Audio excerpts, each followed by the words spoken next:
Welcome to The Explainer. Today we're digging into a data strategy called gradual governance. Now, this approach promises to unlock the hidden gold inside your organization's data. But, and it's a big but, that promise comes with some pretty significant risks that can stop the whole thing in its tracks. So what are they and how do you get around them? Okay, so at its core, gradual governance is really a mindset shift. It's about looking at all of your data as a strategic asset. Yeah, even the data you don't have a use for right now. The whole idea is to build a system that's always exploring, always ready to find value, often working hand in hand with another key concept we'll get to later called data by design. And right there, that's the central question, isn't it? The promise is massive, for sure. But trying to implement something this transformative, well, it's not like flipping a switch. It puts a ton of pressure on your people, your processes, and your tech in ways that are just so easy to underestimate.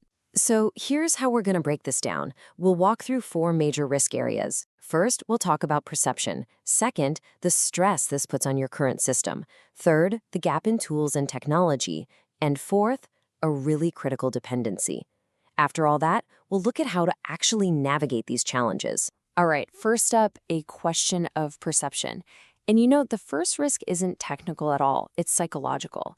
It all starts with how people inside the organization actually see this new way of thinking about data. And here's where we see the first big disconnect. The promise, right, is to treat data like this incredibly valuable strategic asset. But the perception on the ground, it's often seen as this, idealistic, almost utopian concept, something that's handled by expensive external experts, not something that's practical for the day-to-day grind. This perception problem very quickly becomes a business problem. I mean, think about it. If you're treating data as an asset, but it doesn't have a current use case, how on earth do you justify the return on investment? Without a clear, immediate answer to that question, the whole project can die on the vine before it even starts. Okay, but let's say you do it. You overcome that perception problem. You get the buy-in. Well, that leads you straight into the second risk, the operational load.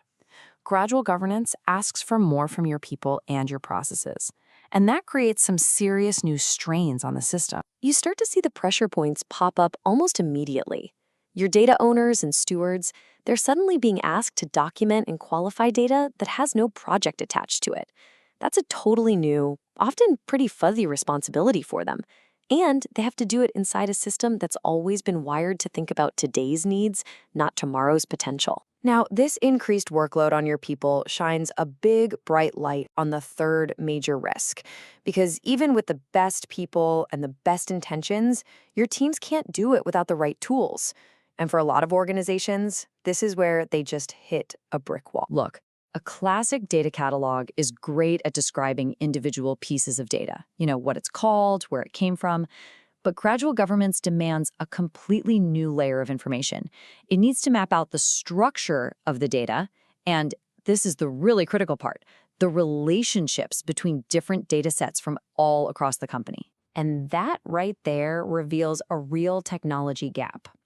Most of the software out there just isn't built to handle this kind of complex, interconnected view of data. And that means organizations might find themselves needing to invest in totally new tools or even custom development just to manage this deeper level of insight. Now for our fourth risk, and honestly, this one is a big one. It's the fact that gradual governance was never, ever designed to be a hero that works alone. For it to truly succeed, it absolutely relies on a critical partner. This is such a fundamental piece of the puzzle, you just can't ignore it. Gradual governance isn't meant to replace your entire data strategy, it's an enhancement. Think of it more like a plugin that's designed to fit into a much broader framework.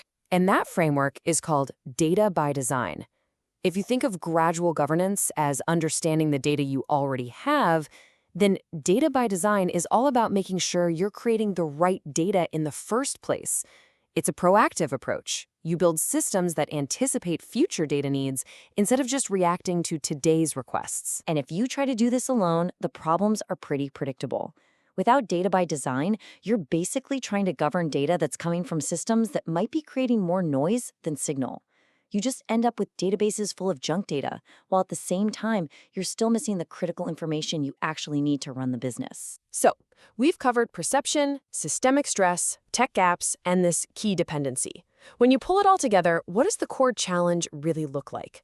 Let's try to bring this all into focus. When you really boil it all down, all these different factors, they all stem from just two fundamental challenges. And this really simplifies everything, doesn't it? It boils down to two things. First, it's the ambitious nature of the approach itself. I mean, its whole purpose is to challenge the status quo. And second, it's a classic change management problem.